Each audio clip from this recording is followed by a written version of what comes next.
Panasonic Energy, a major supplier of electric vehicle batteries, and notably a key partner for Tesla, is making moves to reduce its reliance on China for its U.S. battery production. This shift is intriguing, wouldn't you say? It really highlights how global companies are adapting to the changing economic and political landscape, particularly regarding tariffs and trade relationships. Absolutely. And one particularly intriguing detail is that while Panasonic aims to source more materials domestically, they're also strategically helping existing Japanese and Korean suppliers set up shop in the U.S. That's an interesting approach. What do you think are the driving forces behind Panasonic's decision? Well, we can't ignore the potential impact of tariffs proposed by then incoming President Trump. You're referring to the proposed 60% tariff on Chinese goods and potential tariffs on battery materials globally. Exactly. It seems likely those proposals are a motivating factor behind Panasonic's decision. It would make sense.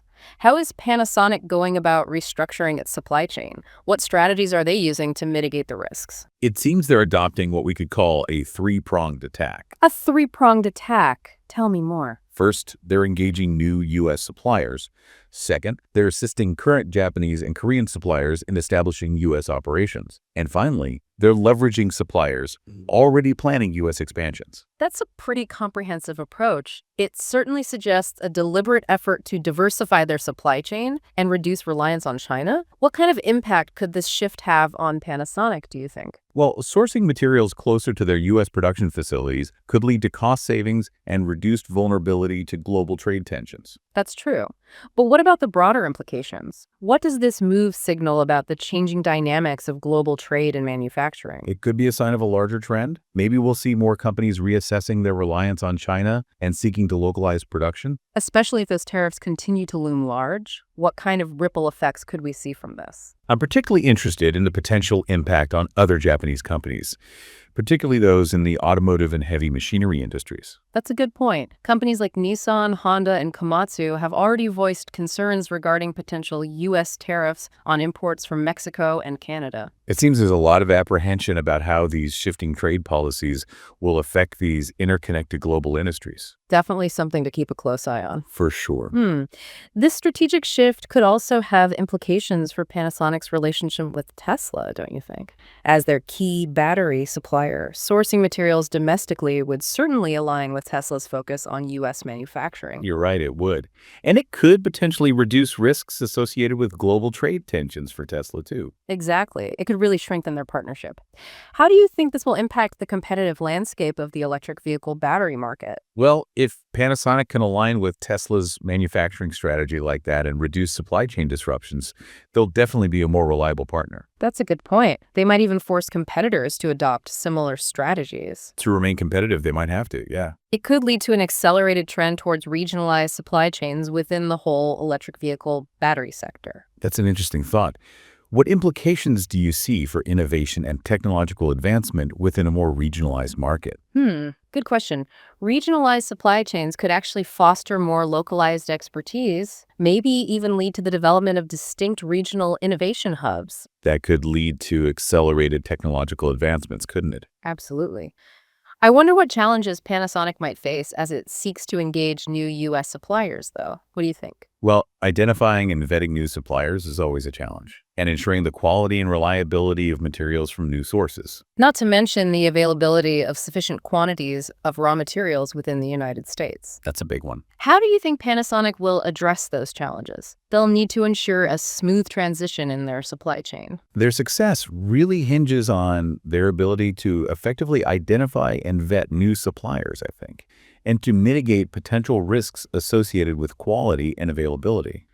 But of course, assisting existing Japanese and Korean suppliers in setting up U.S. operations is another key part of their strategy. What factors do you think might influence the success of that approach? Well, the willingness of those suppliers to invest in U.S. facilities is crucial. For sure. Plus, they'd have to navigate all the regulatory and logistical complexities associated with establishing operations in a new country. And access to skilled labor and infrastructure is going to be essential for successful operations. It's a big undertaking. What about leveraging suppliers already planning U.S. expansions? How can Panasonic make the most of that? I think partnering with established players can make integration into the new supply chain smoother. It makes sense. And there's the potential for cost savings through economies of scale, too. That's a good point. So what do you think are the key factors that will determine the ultimate success of this whole undertaking? Effective execution is essential, of course. They need to manage those logistical and operational challenges. But I think adaptability is key, too, Adaptability. to changing market conditions and geopolitical developments. Oh, and maintaining strong relationships with both existing and new suppliers. That's a lot to juggle. Do you see any potential drawbacks to this shift in strategy? Certainly. Increased costs are a concern. Establishing new supply chains isn't cheap, and potential dependence on a smaller pool of suppliers could increase their vulnerability to disruptions. That's a good point. Plus, there's navigating the evolving regulatory landscape in the United States and potential geopolitical consideration. How do you think those potential drawbacks could affect Panasonic's long-term goals? This increased regionalization of production could contribute to a deglobalization of the battery supply chain. We could end up with distinct regional markets with varying levels of technological advancement. And that could impact the pace and direction of innovation in the whole electric vehicle industry. Exactly. It's a complex situation with lots of potential implications. What kind of geopolitical implications do you see arising from this shift? Well, reduced reliance on China could create opportunities for other countries, right? You mean to emerge as key players in the battery industry? Exactly. It could lead to a more multipolar world in terms of technological and economic power. Interesting. It really makes you wonder how this will all affect global trade dynamics and international relations in the long run. Definitely a lot to think about. If we see more regionalized supply chains, it could lead to a reduction in global trade volumes, couldn't it? It could, and that would likely mean a shift in power dynamics within global supply chains, too. It really raises questions about the future of globalization, doesn't it? And the interconnectedness of the global economy. Absolutely. And what about the effect on international relations? How do you see that playing out? Well, I imagine increased competition for resources and markets could create tension between countries. Makes sense. We could see a rise in trade disputes and protectionist policies as countries prioritize their own domestic industries. It's not hard to see how that could have a big impact on the global political landscape. Definitely.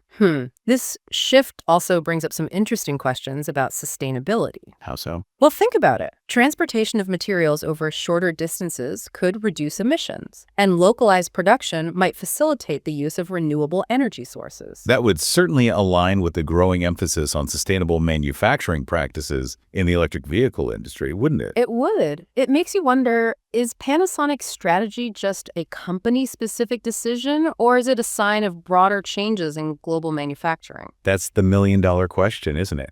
The answer has huge implications for the future of global trade, manufacturing, and even innovation. How can we even assess the broader impact of this decision? I think we need to keep a close eye on what other companies in the electric vehicle battery sector are doing. Are they following suit? Exactly. And of course, the actions of governments and policymakers are going to play a crucial role, too. They always do. It's a dynamic situation, that's for sure. There are so many factors at play.